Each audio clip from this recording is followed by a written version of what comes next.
चला कालचा दिवस तर गेला एन्जॉय करून, खाऊन पिऊन फिरून. काल तर खरंच बाबा मी खूप मज्जा केली, पण आज ना त्याच्या दुप्पट सजा मिळणार होती, ते म्हणजे घरातली कामं करून. काल सगळी कामं तशीच ठेवली होती म्हणून आज उठल्यापासून ना कामाला सुरुवात केली होती. कामं नाही करून काय करणार, तो तर आमचा जन्मसिद्ध हक्क आहे ना, आमचा जन्मच त्याच्यासाठी झालाय म्हटल्यावर.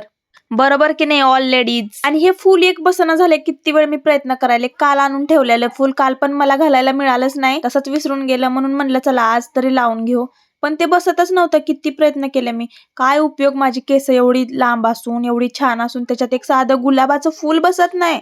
तसं ना मला फुलं अजिबातच आवडत नाहीत. एक सेकंड, फुलं आवडत नाही असं नाही, मला लावायला आवडत नाही काय, ओके.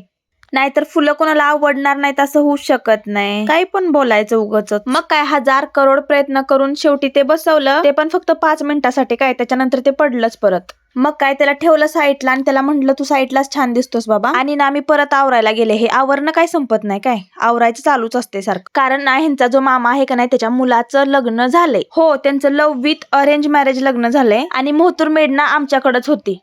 आणि शी यार, ह्या म्हाताऱ्या बायकांच्यात राहून राहून काय बोलायचं आणि कुठं बोलायचं कसं बोलायचं काय समजना. आता त्याला बहुतेक मुहूर्त मेढ असं म्हणत असतील, पण ह्या सगळ्या वयस्कर बायकात राहून ना मी पण त्याला मुहूर्त मेढ असं म्हंटल. काय ती लँग्वेज, काय नाही ओ टेक्नॉलॉजी.